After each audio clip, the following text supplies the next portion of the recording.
وہ جس طریقے سے نیتن یاہو نے کل میں تو خطاب تو نہیں، میں بکواس ہی کرنے لگا تھا، وہ کر رہا تھا کہ جس طریقے سے وہ کر رہا تھا یعنی اپنی ایروگنس شو کر رہا تھا، اور وہ جس طریقے سے اپنے آپ کو امریکہ سے بھی سپیریئر کہہ رہا تھا، اور وہ کہہ رہا تھا کہ یہ دہشت گردوں کی فنڈنگ کرتے ہیں قطر والے.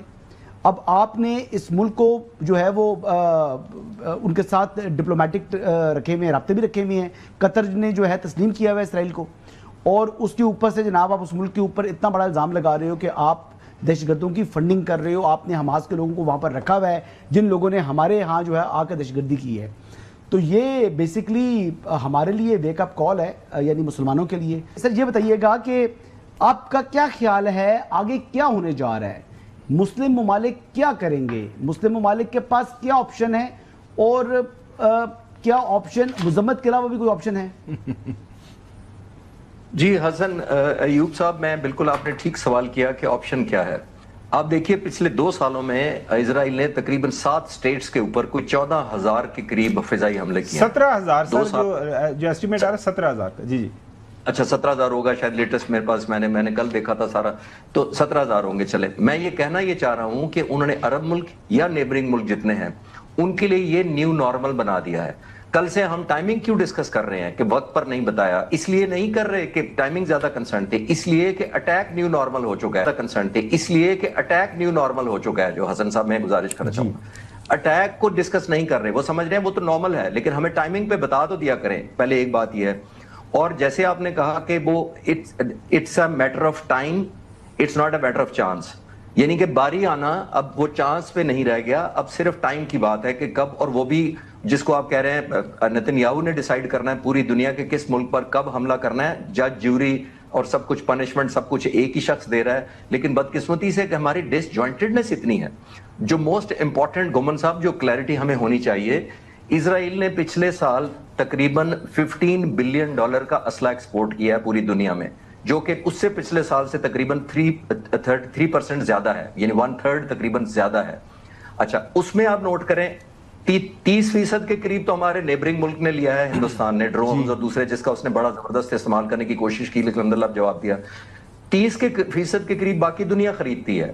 اور آپ شاید سن کر حیران ہوں گے کہ اس 30% جو آخری ہے وہ مڈل ایسٹ کے ہمارے برادر ملک خریدتے ہیں اسرائیل سے. تو جب آپ کے اسرائیل کے ساتھ سٹیک ہو جائیں گے عرب ملکوں کے، آپ ٹیکنالوجی بھی ان سے لینا چاہتے ہیں، ٹرانسفر آف ویپنز بھی لینا چاہتے ہیں، آپ ان کے اسپیئر پارٹس بھی لینا چاہتے ہیں، سافٹ ویئر انہی سے اپ گریڈ کرانا ہے، تو پھر ماریں گے کیسے آپ؟ میری سمجھ سے یہ بالاتر ہے کہ ہمیں خود ہی اپنی سائڈ نہیں پتا. جس طرح ہم عرب یونٹی، مسلم امہ کی بات کرتے ہیں وہ، اور OIC کی بات کرتے ہیں، تو انفارچونیٹلی اب تو 75-78 سالوں میں یونائٹڈ نیشنز بھی اسی سٹیٹس پر چلی گئی ہے اپنا سیٹ لوز کر کے. OIC بن گئی ہے دوسری. سر اس میں ایک چیز سمجھ نہیں آ رہی کہ دیکھیں 1800 کلومیٹرز کا ڈسٹنس ہے، یعنی اتنا تو قطر کی اپنی بھی تو کچھ ٹیکنالوجی ہے نا سر. ایسے بھی تو نہیں ہے بالکل ہی کوئی کوئی سٹون ایج میں تو نہیں بیٹھے نا. وہ استعمال خود نہیں نا کر رہے، وہ امریکن سارے کا سارا اس کو مینیج کر رہے ہیں. جہاں سے جہاز اڑتا ہے آج کل پتہ لگ جاتا ہے. اتنا بھی تو بیکورڈ ملک نہیں ہے نا. میں نے کچھ تو ان کو بھی اندازہ ہوگا یا نہیں تھا. چوئی صاحب کا بھی کامنٹ لے لیں، پھر ساتھ ہی کٹھا جواب دیجیے گا. جی چوئی صاحب. نہیں خالد چشتی صاحب بڑے ماشاءاللہ آپ کی نظر ہے، you are an authority on the air force and other allied matters.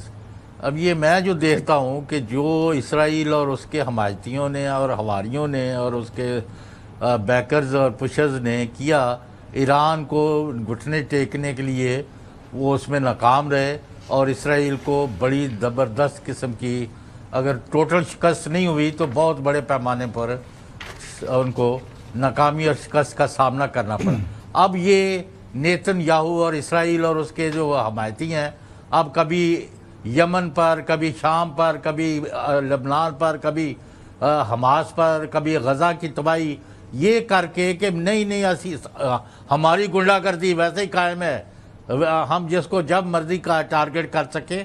یہ اپنی جو شکست ہے اس کے اثرات کو یعنی کم کرنے کی ایک ایفرٹ مجھے نظر آتی ہے. ورنہ جواز کوئی نہیں ہے کہ جو ڈپلومیٹک ایفرٹ کے لیے بندے گئے ہوئے ہیں ان کو جا کے ان کو مارنے کی کوشش کی گئی ہے. This is most ridiculous aspect of Israel. سے تو خیر کی کبھی کوئی توقع رہی نہیں ہے، جو اب بھی اس کی حمایت یا اس کے بالکل صحیح ہے یہ سوال ہے حسن کا کہ کیا قطری بھی اتنے باخبر رہے، وہ رسپونڈ نہیں کر سکتے؟ بے خبر رہے جی، بے خبر رہے، اتنے بے خبر رہے کہ ان کو سمجھ نہیں آئی کہ جہاز اڑے ہیں، آئے، انہوں نے ہٹ کیا، اور یہ بھی نہیں پتا تھا کہ وہ کس سمت میں وہ ان کی جو ہے وہ اڑان ہے۔ جی حسن صاحب آپ کا اور چوہدری صاحب کا اور گومن صاحب، آپ تینوں کے سوال بھی ٹھیک ہیں، آبزرویشن بھی بالکل ٹھیک ہے۔ کوئکلی میں S-400 انڈیا کا جو تھا اس کی مثال دینا چاہوں گا۔ پاک فضائیہ نے جب ناک آؤٹ کیا تھا تو اس کا چیز بورڈ اور ریڈار کو ناک آؤٹ کیا تھا جو اس کی آنکھ اور کان تھے، یعنی کہ وہ جہاز کو مار ہی نہیں سکتا۔ یہ ذہن میں رکھیے گا کہ وہ 17,000 کلومیٹر کی سپیڈ پر ٹارگٹ جہاز کی طرف بڑھتا ہے جب جہاز 1,000 کلومیٹر پر اس کی طرف جا رہا ہوتا ہے۔ ذرا ڈیٹا کمپیئر کریں، اس سپیڈ پر وہ آتا ہے۔ ہم نے جو پرائم منسٹر مودی نے جو تصویر کھچوائی تھی وہ میزائلوں کے ساتھ کھچوائی تھی۔ میزائل تو تب چلے گا اگر اس کا ریڈار بتائے گا اس کو۔ اب میں ریلیٹ کرتا ہوں جس طرف حسن صاحب اشارہ کر رہے تھے اور گمن صاحب نے بھی کہا کہ دیکھیے فائٹر جہاز، یورو فائٹر ہونا، رافیل ہونا، وہ ٹیک آف کب کرے گا؟ وہ ٹیک آف تب کرے گا جب اس کو کوئی کہے گا کہ وارننگ ہے، تھریٹ ہے، میزائل آ رہا ہے یا جہاز آ رہے ہیں، اور ادروائز تو جہاز کھڑے رہیں گے زمین پر جب تک آپ کو بتایا کریں۔ ہندوستان نے کیوں ہم سے سیز فائر کیا تھا؟ 3 میں سے 2 ناک آؤٹ کر دیے تھے تو پورا ایکسپوز ہو گیا تھا ان کا ایئر سپیس جو تھا۔ تب انہوں نے کہا کہ اب تو ہم پروٹیکٹڈ ہی نہیں ہیں، اوپن ٹو اسکائی ہو چکے ہیں۔ تو اسی طرح یہاں پہ ہو رہا ہے کہ یہاں پہ کیونکہ وارننگ دینے والوں کے پاس ریموٹ کسی اور کے ہاتھ میں ہے جس نے جہازوں کو ٹیک آف کرانا ہے۔ آپ اگر ان کو بتائیں گے نہیں کہ 1 درجن جہاز آ رہے ہیں، بالکل ویری اوبویس، ہر جگہ پر یہی کامنٹ ہو رہا ہے۔ جی صاحب آخری سوال آپ سے یہ ہے کہ دیکھیں اسماعیل ہنیہ کو جو ہے ایران کے اندر اسرائیل نے ٹارگٹ کیا، یا سنوار کو ٹارگٹ کیا، ان کے جنرل سلیمانی کو تیسرے ملک میں جا کے ٹارگٹ کیا۔ اٹ واز ویری اوبویس کہ جی وہ دے آر آفٹر حماس، اور حماس کو اور کے پیچھے جائیں گے۔ جس انداز سے وہ غزہ کے اندر چیزیں کر رہے ہیں وہ ان کو چھوڑیں گے نہیں۔ تو یہ جو ہمارے عرب ممالک ہیں، ظاہر ہے امریکنز کے بڑے دوست ہیں، اتنی تو سمجھ ان کو بھی ہونی چاہیے تھی کہ یار یہ ایسا نہ ہو کہ کل کو اسرائیل ہمارے اوپر ہی آ جائے، اور مطلب کسی نہ کسی جگہ کے اوپر کوئی سیکیورٹی گارنٹی تو انہوں نے لی ہوگی۔ سر عرب کے ساتھ پاکستان کو بھی شامل کر لیں کہ ہمارے لیے بھی خطرہ ہے اسرائیل سے؟ الحمدللہ نہیں، ویسے میں ایک سوال کر رہا ہوں کہ اگر ہماری بھی تو ایک ماشاءاللہ ایک ہمیشہ ایکٹیو ایئر فورس رہتی ہے جو ہر وقت الرٹ ہے، تو ہمیں کوئی خطرہ اگر اسرائیل دیکھیں وہ جارحیت کر رہا ہے، وہ پاگل ہے، وہ کسی بھی ملک میں 2 مرتبہ نیتن یاہو نے پاکستان کا نام لیا ہے، تو مجھے تو کوئی عزائم اس کی بھی اچھے نہیں دکھائی دے رہے پاکستان سے متعلق۔ اور جو اس کا الفاظ کا لہجہ تھا نا، جو اس کا وہ پاکستان کا جب نام لے رہا تھا تو وہ دشمنی جو ہے وہ ریفلیکٹ ہو رہی تھی اس کی جو ہے وہ ان الفاظ سے۔ جی بالکل ٹھیک آبزرویشن ہے، لیکن دیکھیے 60 سال میں اور خاص طور پر پچھلے 40 سال میں جب ہم نے نیوکلیئر شروع کیا تھا پروگرام اپنا، اس وقت بھی ہمیں، مجھے ایز نوجوان فائٹر پائلٹ معلوم ہے، ہم نے ڈیوٹی کی ہے بڑی نیوکلیئر پلانٹ کے اوپر، ہمیں یہ خطرہ تھا کہ اسرائیل اور انڈیا ہی اٹیک کریں گے، لیکن الحمدللہ 40 سال میں نہیں ہوا۔ اس کی وجہ یہی ہے حسن صاحب کہ آپ ایک دشمن کو پروہیبٹیو پرائس کی ڈکلیریشن دیتے ہیں، آپ کہتے ہیں کہ کرو حملہ بٹ اس سے زیادہ قیمت تمہیں دینی پڑے گی، کیونکہ الحمدللہ میں کسی اس میں نہیں کہہ رہا بٹ ہیوملٹی کے ساتھ کہہ رہا ہوں کہ الحمدللہ پاک فضائیہ سٹیٹس ہائیسٹ رہی ہے جس نے یہ ڈیٹر کیا ہے۔ اب اسرائیل کو قطر پر حملہ کرتے وقت پتا تھا کہ پروہیبٹیو پرائس کیا ہے سوائے ایک کنڈیم کرنے کے یا OIC کے اجلاس بلانے کے۔ پاک فضائیہ اور مسلح فوج اوور آل جب اسٹریٹجک لیڈرشپ سے لے کر آج تک اس لیے الحمدللہ کامیاب ہوئی ہیں کہ ہمارا ریزالو بڑا امپورٹنٹ ہے۔ پچھلے 60 سالوں میں دیکھیے ہمارے پاس جہاز بھی وہی، جہاز چینج ہو گئے ہیں، صرف دشمن نہیں بدلا اور ایک اور چیز نہیں بدلی، وہ ہمارا ریزالو ہے، وہ نہیں بدلا۔ اور آخری بات میں ضرور اس پہ بتاتا چلوں کہ آج کی نہیں ہے، آپ آئزر وائزمین جو اسرائیل کی ایئر فورس کے چیف تھے 60s میں اور بعد میں پریزیڈنٹ بنے اسرائیل کے، انہوں نے اپنی کتاب میں ایئر مارشل نور خان کو ٹریبیوٹ دیتے ہوئے لفظ کہے تھے، وہ بڑے خوبصورت لفظ تھے۔ انہوں نے انگریزی میں کہا تھا نور خان کے بارے میں کہ Noor Khan is a formidable person and I am glad that he is Pakistani not an Egyptian.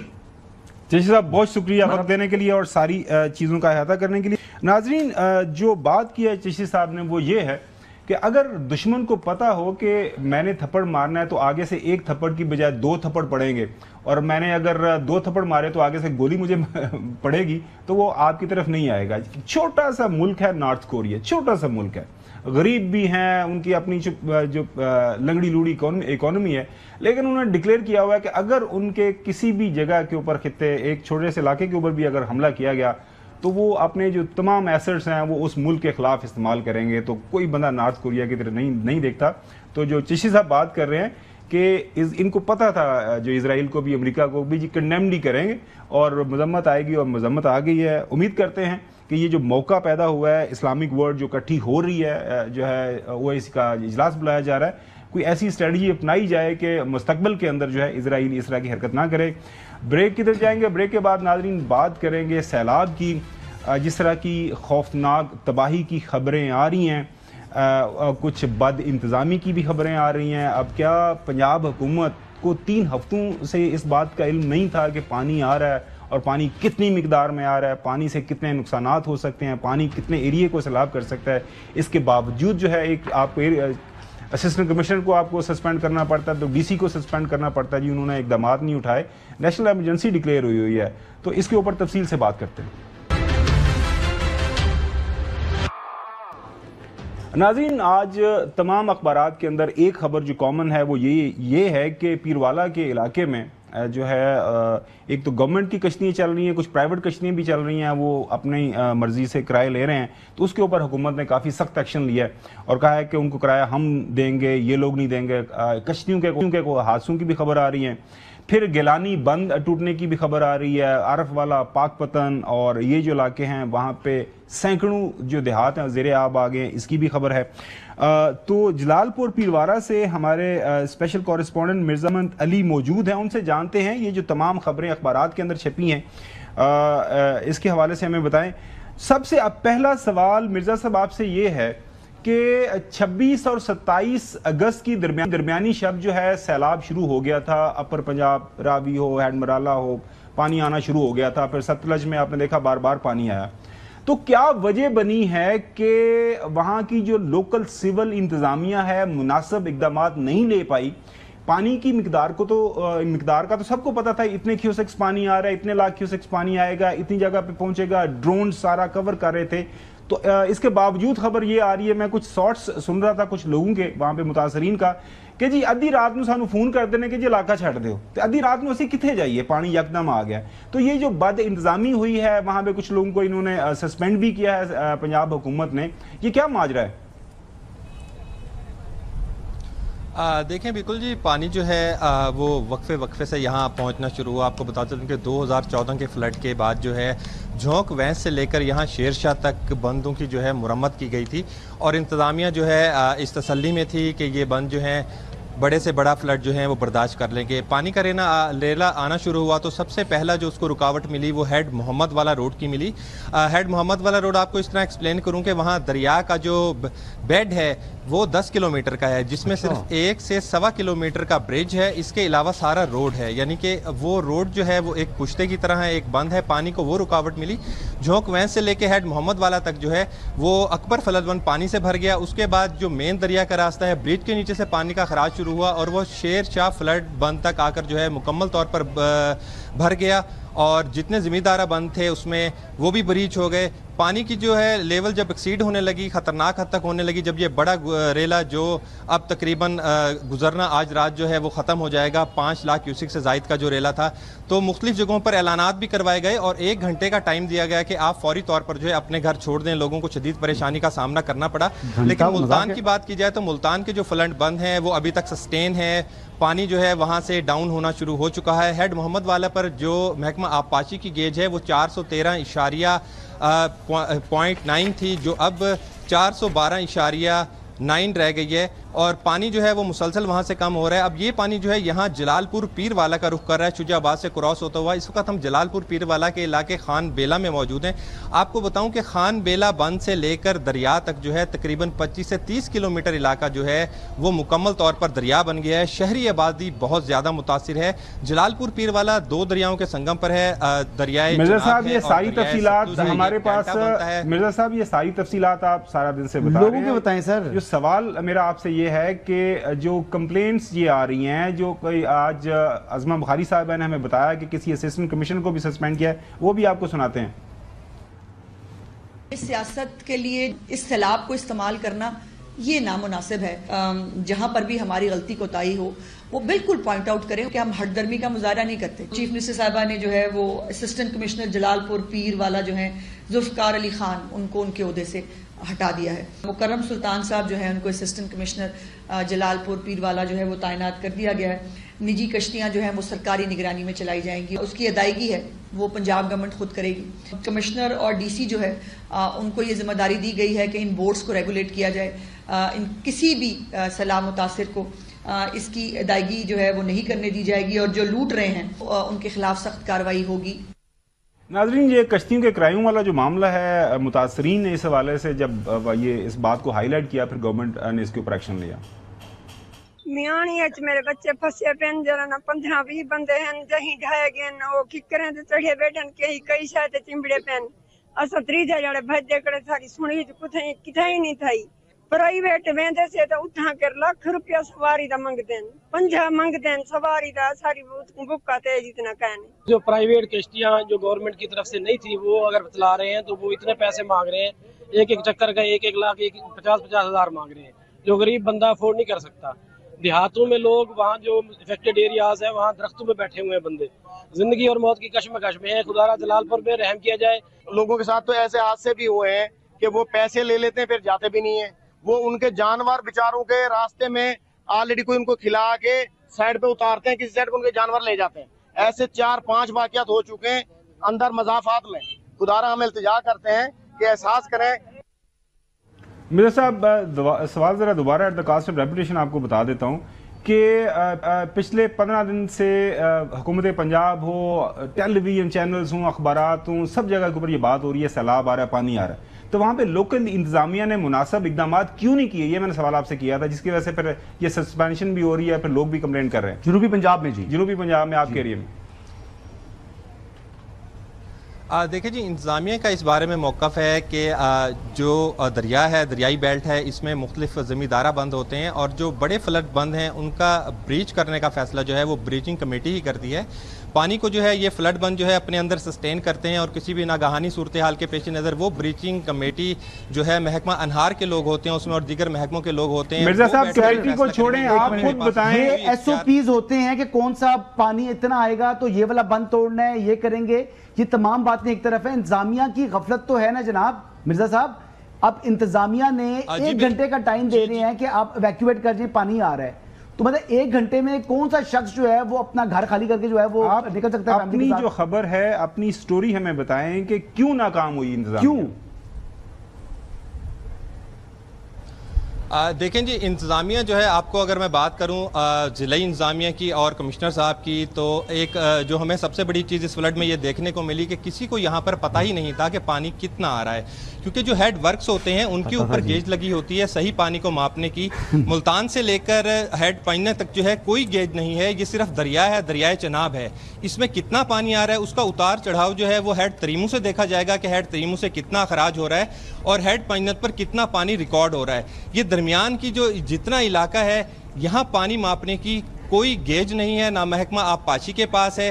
وہ جو پرانے انہوں نے پلرز لگائے ہوئے ہیں محکمہ آبپاشی کے جو سطح سمندر سے بلندی کو ظاہر کرتے ہیں، ان گیجوں کے مطابق جو ہے پانی